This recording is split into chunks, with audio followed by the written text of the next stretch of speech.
والصلاة والسلام على سيد الأنبياء والمرسلين محمد وآله وصحبه أجمعين أما بعد. أعوذ بالله من الشيطان الرجيم. بسم الله الرحمن الرحيم. وما أرسلناك إلا رحمة للعالمين. وقال النبي صلى الله عليه وسلم لا يؤمن أحدكم حتى أكون أحب إليه من نفسه وولده ووالده والناس أجمعين. صدق الله العظيم وصدق رسوله النبي الكريم. برادران اسلام، میں نے جو ایک آیت اور ایک حدیث آپ کے سامنے پیش کی ہے، اس کا تعلق آپ صلی اللہ علیہ وسلم کی ذات بابرکت سے، ناموس رسالت سے. آپ حضرات واقف ہیں حالات سے کہ اس وقت ہندوستان میں ایک نادان عورت نے جو دراصل سیرت نبوی سے واقف نہیں ہے اور بطور خاص ان کو جو پڑھایا اور سمجھایا جاتا ہے وہ بھولنے کے عادی ہے. باقی عام حضور کی سیرت سے تو دنیا واقف ہے کہ آپ رحمت للعالمین. انہوں نے بغیر سوچے سمجھے اور نتیجے پر نظر کیے بس ایک بکواس کر دی، جس کی روشنی میں ہم نے بھی آج بلکہ پوری دنیا میں آج کے خطبے کا عنوان ناموس رسالت ہے. آپ صلی اللہ علیہ وسلم کی عزت کی طرف سے دفاع جو امت مسلمہ کی ذمہ داری ہے. بہت سارے لوگوں نے اپنے خطبوں میں بہت اہم بات پوری دنیا میں کہی. وہ ساری باتیں نقل نہیں کی جا سکتی، وقت کم ہے، مگر بہرحال اس پر دلالت کرتی ہے کہ امت زندہ، امت مری نہیں ہے اور نشأت ثانیہ کا وقت قریب ہے. امید ہے کہ جلد از جلد خلافت اسلامیہ قائم ہو جائے گی. بات دراصل یہ ہے دوستو کہ اس نے چاند کے سامنے بجھا ہوا چراغ پیش کیا، یا گوبر کے کیڑے نے مشک کے بارے میں کہا ہے کہ یہ اچھا نہیں ہے. سورج پر تھوکنے والا اپنے چہرے پہ تھوکتا. اس نے جو کچھ بھی کہا ہے وہ بہرحال اس کی، اس کے ملک کی، اس کی قوم کی فضیلت، اور اب وہ اس رسوائی کو دیکھ رہے ہیں. آپ صلی اللہ علیہ وسلم کی ذات بابرکت سے پوری دنیا واقف ہے. آپ صلی اللہ علیہ وسلم کو اللہ نے کیا مقام دیا کون نہیں جانتا. آپ صلی اللہ علیہ وسلم کی عزت کی اتنی بلندی پر ہے کہ کوئی دوسرا سوچ بھی نہیں سکتا ایسی عزت کے بارے میں. آپ سب جانتے ہیں کہ ابھی دنیا میں 200-250 کروڑ مسلمان جو اس وقت پائے جاتے ہیں. جہاں بھی آپ صلی اللہ علیہ وسلم کا نام آتا ہے تو ادب سے صلی اللہ علیہ وسلم کہتے ہیں. ایک مجلس میں 100 بار آئے گا تو 100 بار بولے گا. کون ہے ایسا کہ جس کا نام آنے پر، حالانکہ وہ پردہ فرمانے 1450 سال ہو، اور جن کا نام آنے پر اتنا احترام کہ فوراً صلی اللہ علیہ وسلم بولتے ہیں. ایسا کوئی دوسرا آدمی بتاؤ تو صحیح کہ ہے ایسا کہ 200-250 کروڑ اور بے شمار کروڑ حالوں جیسے ہیں کہ جن کی زندگی میں روزانہ کم سے کم 300 مرتبہ درود پڑھنا، کم سے کم. ایسے لوگ ہیں جنہوں نے ہزاروں مرتبہ روزانہ درود پڑھا. ضرور کیا ہے؟ آپ صلی اللہ علیہ وسلم کی عظمت کا بیان ہے.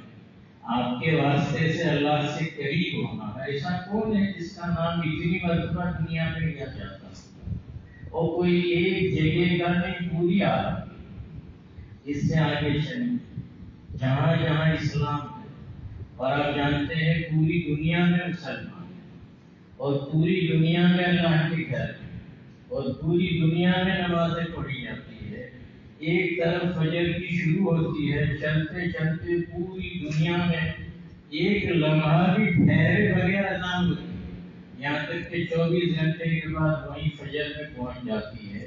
آپ جانتے ہیں کہ مؤذن مسجد کے منارے سے، لاؤڈ اسپیکر سے اشہد ان لا الہ الا اللہ کے بعد اشہد ان محمد رسول اللہ کا اعلان کرتا ہے۔ پوری دنیا میں محمد کا نام گونجتا ہے۔ کون ہے ایسا کہ جس کا نام پوری دنیا میں گونجتا ہو اور اسے سن کر لوگ فوراً بولتے ہیں صلی اللہ علیہ وسلم؟ ایسی ذات کہ جس کا پوری دنیا میں تذکرہ ہے۔ آپ جانتے ہیں کہ ایسی ذات آج تک پوری دنیا میں کوئی نہیں آئی، بشمول انبیاء ہے۔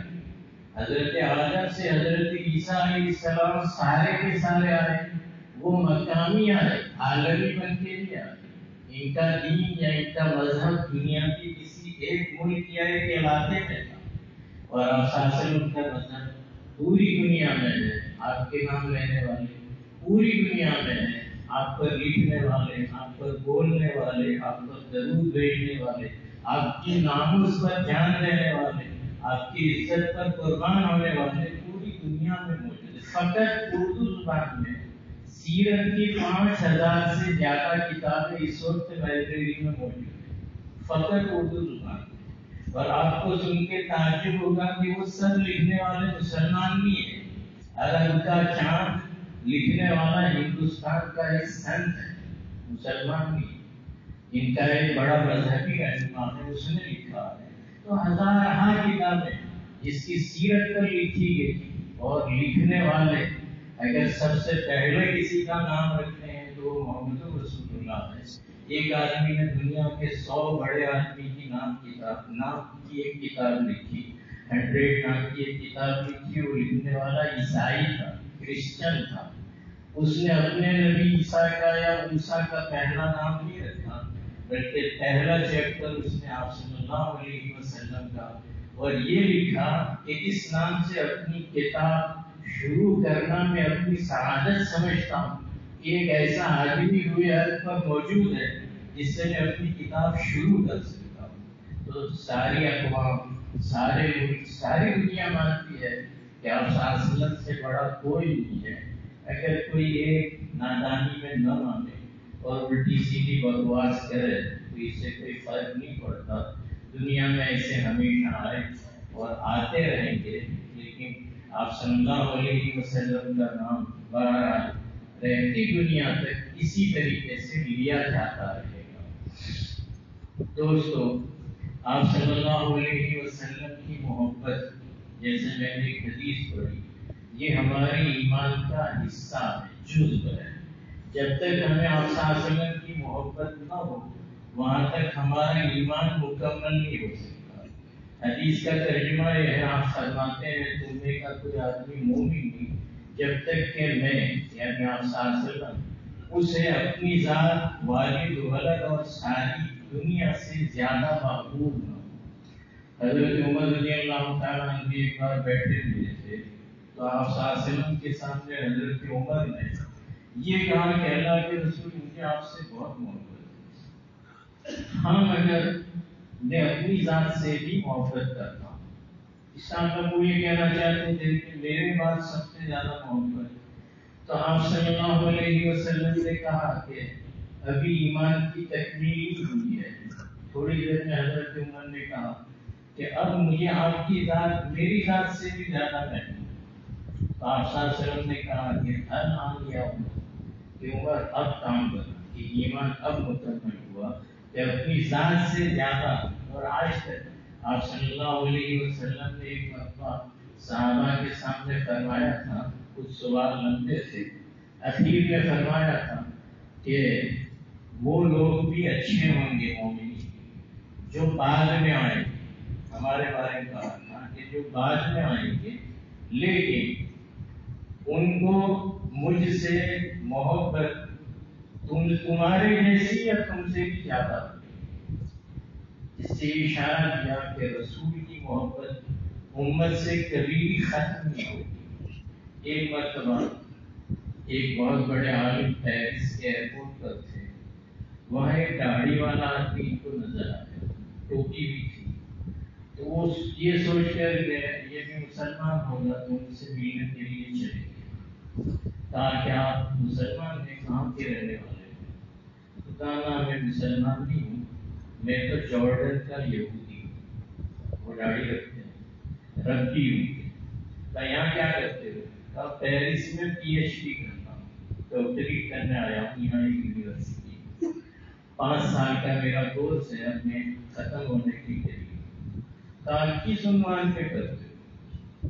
تو اس نے کہا کہ میرا عنوان یہ ہے کہ مسلمانوں میں شدت اور دہشت گردی کیوں پائی جاتی ہے، اس پہ ریسرچ کرتا ہوں کہ مسلمان اتنے سخت اور دہشت گرد کیوں۔ وہ مسکرائے عالم سے کہ بنیادی غلطی ہے، مسلمان تو ایسے نہیں ہے۔ تو بھی پوچھا کہ ٹھیک ہے پورا ہو گیا؟ کہ ہاں پورا ہو گیا میرا ریسرچ اور میں نے فائنل نتیجہ بھی نکال لیا۔ اس نے کہا میں جاننا چاہتا ہوں کہ آپ کس نتیجے پر پہنچے ہیں اور فائنل کیا آپ نے پیش کیا۔ تو انہوں نے یہ کہا، وہ یہودی ہے، کہ میں اس نتیجے پر پہنچا ہوں کہ مسلمانوں کو اسلام سے زیادہ اسلام کے نبی سے محبت، اور میں اس نتیجے پر پہنچا ہوں کہ اگر مسلمانوں کو ان کے دین کے بارے میں، ان کی ذات کے بارے میں یا اور کسی چیز کے بارے میں نقصان پہنچایا جائے تو وہ برداشت کر لیتے ہیں، کچھ بھی بولتے نہیں، لیکن اگر ان کے نبی کے بارے میں کچھ کہا جائے تو وہ برداشت کے لیے تیار نہیں ہوتے ہیں۔ اس وقت وہ کمزور سے کمزور ہوگا اور بولنے والا فرعون وقت ہوگا، اس سے بھی ٹکرا جائے۔ اور میں نے زمانے میں ریسرچ کیا کہ امت جب بھی اٹھی، جب بھی اس نے مقابلہ کیا یا جب بھی لپٹ کے کسی پر وار کیا تو وہ مسئلہ تاریخ میں اٹھا کر آپ دیکھیں گے تو وہ آپ صلی اللہ علیہ وسلم کی ذات سے وابستہ ہوگا کہ آپ کے ساتھ کوئی گستاخی ہوئی ہوگی تو یہ امت پھر سوچتی نہیں ہے اور مقابلے کے لیے تیار ہو جاتی۔ ان کی مسجد لے لو کوئی مسئلہ نہیں، ان کی دکان لوٹ لو کوئی مسئلہ نہیں، ان کے ماں باپ کو گالی دو کوئی مسئلہ نہیں، ان کا خاندان تباہ کر دو تو بھی برداشت کر لیں گے، لیکن نبی کی شان میں اگر آپ ایک لفظ بھی بولیں تو وہ برداشت نہیں کرتے ہیں۔ اس لیے میں نے فائنل نتیجہ یہ نکال کے دیا ہے کہ اگر اس امت کو اسلام سے آپ دور کرنا چاہتے ہیں تو ان کے دلوں سے ان کے نبی کی محبت دور کرنی پڑے گی، تو وہ اسلام سے دور ہو جائیں گے۔ اس سے یہ بات سمجھ میں آئی کہ بھئی ہمارا سرمایہ جو ہے وہ کیا ہے، اسلام پہ باقی رہنے کا ہماری نبی کی محبت ہے، کہ اگر نبی کی محبت رہے گی تو ہم اسلام پر باقی رہیں گے، اور وہ نہیں رہے گی تو ان کا یہ ریسرچ ہے۔ ہارون رشید نے ایک مرتبہ اپنے زمانے کے بہت بڑے امام حضرت امام مالک رحمۃ اللہ علیہ سے پوچھا کہ اگر کوئی شان رسالت میں گستاخی کرے تو کیا کیا جائے؟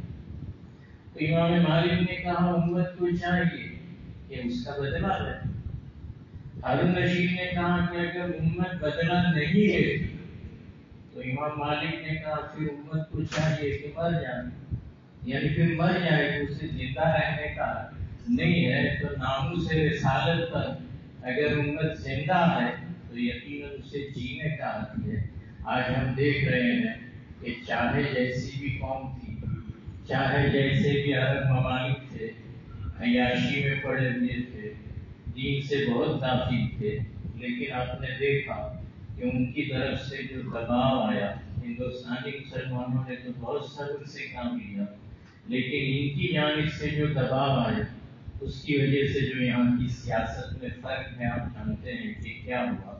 یقیناً اگر یہی دباؤ آگے بڑھے اور یہ بات UN تک جائے اور وہ بھی نہ مانے تو اتحاد مسلمانوں کا قائم ہو جائے گا اور خلافت اسلامیہ قائم ہونے کا وہ سبب بن جائے گی کہ چلو ٹھیک ہے، اگر ہم تم نہیں مانتے تو ہم 60 ہیں، ہم اکیلے ہی اپنی عمارت قائم کر لیں گے، ہمیں تمہاری ضرورت نہیں۔ اور اس صورت میں خالی ہندوستان کی ناک نہیں دبے گی، پوری دنیا دب جائے گی، اس لیے کہ عمارت قائم ہو گئی تو پھر نہ جانے ان سے ہم کیسے نمٹ سکتے ہیں۔ دنیا مسلمانوں کی طرف آنکھ بھی اٹھا کے دیکھ نہیں سکتی، ایک لفظ کسی کے بارے میں نہیں بول سکتی تھی۔ جب مسلمان یا امت متحد آتا ہے واقعات میں کہ عمر بن عبدالعزیز کا جو دور تھا رحمت اللہ علیہ، سن 100 ہجری کے قریب میں، کے 2-2.5 سال کا زمانہ رہا ہے خلافت امیہ کی۔ روم میں اس وقت بڑی سلطنت تھی روم کی، وہاں ایک مسلمان قیدی بند تھا کسی جرم کی وجہ سے، مقامی کوئی بات نہیں، لیکن اس کی توہین کی گئی اسلام کے نام، یعنی اسے اسلام کے نام پر کچھ اہانت آمیز کلمات کہے گئے۔ یہ بات عمر بن عبدالعزیز جو خلیفہ تھے ان تک پہنچی، تو عمر بن عبدالعزیز نے خط لکھا اور لشکر کی ٹکڑی کے ساتھ روانہ کیا اور یہ کہا مجھے یہ خبر پہنچی ہے کہ تمہارے یہاں کسی وجہ سے ایک آدمی جیل میں بند ہے اور اس کی توہین رسالت کر رہے ہیں، دین کے نام پر کی گئی ہے۔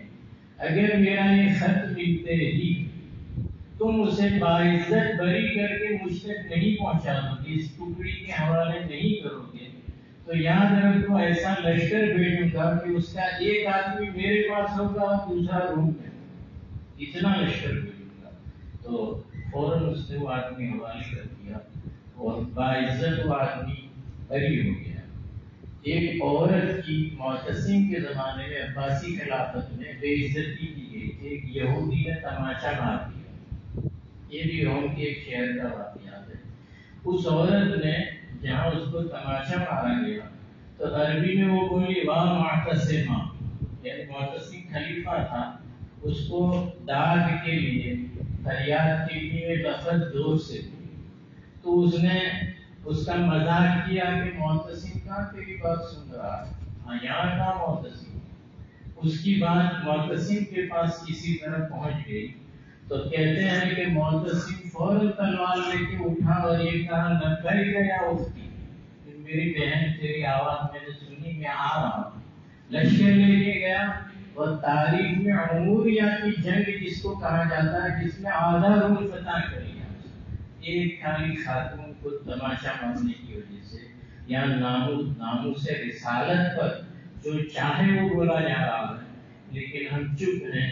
ظاہر بات ہے یہ ملت کی کمزوری ہے، اس لیے جو چاہے بول سکتے ہیں۔ یقیناً امت کے دلوں سے ابھی محبت نبی کی کم نہیں ہوئی ہے، اور یہی ہمارے ایمان کا سرمایہ ہے کہ ایک مسلمان چاہے ارکان اسلام کی ادائیگی میں کمزور ہو، لیکن آپ صاحب نے جو کہا بعد میں آئیں گے، لیکن ان کو میری ذات سے محبت ایسی ہی ہوگی جیسے تم صحابہ کو، اور کبھی اس سے بھی زیادہ۔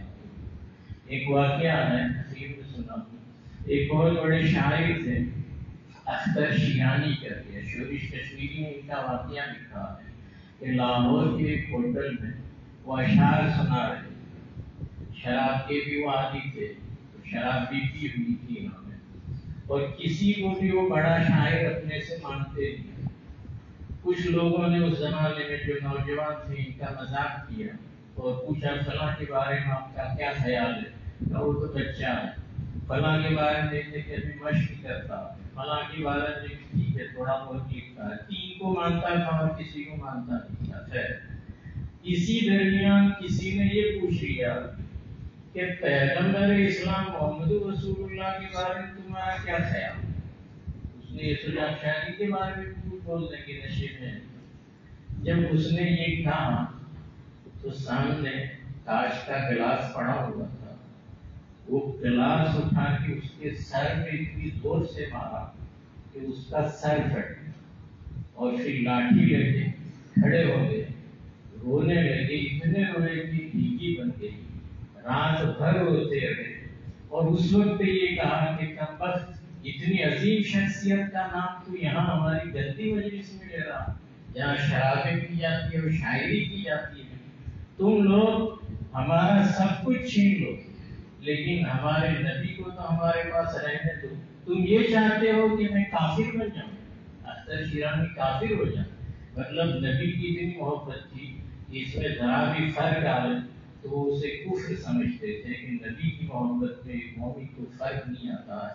یہ دوستو اس مومن کا جو اس زمانے کا ہے اور شراب کا بھی آتا عادی، کہتے ہیں محمد رسول کی وجہ سے اللہ نے انہیں ہدایت دے دی اور پھر رات رات پر ذکر بھی کرتے تھے، تہجد بھی پڑھتے تھے اور اچھی حالت میں ان کا انتقال ہوا۔ تو بہرحال یہ دوستوں ہمیں حکم ہے کہ ہم اپنے نبی سے محبت کریں، اور یہ بھی کہ بھئی نبی سے اگر کوئی گستاخی کرتا ہے تو تاریخ میں ہمیشہ ایسی گستاخیاں ہوتی رہی ہیں اور اللہ کی طرف سے عجیب و غریب بدلے اس کے لیے بھی جاتے رہے ہیں۔ اس لیے اللہ تبارک تعالیٰ چونکہ نبی سے محبت کرتے ہیں، اللہ کسی کو بھی چھوڑ دیتے ہیں، لیکن اپنے محبوب کی شان میں گستاخی کرے، اللہ کی شان میں بھی کرے تو چھوڑ دیتے ہیں۔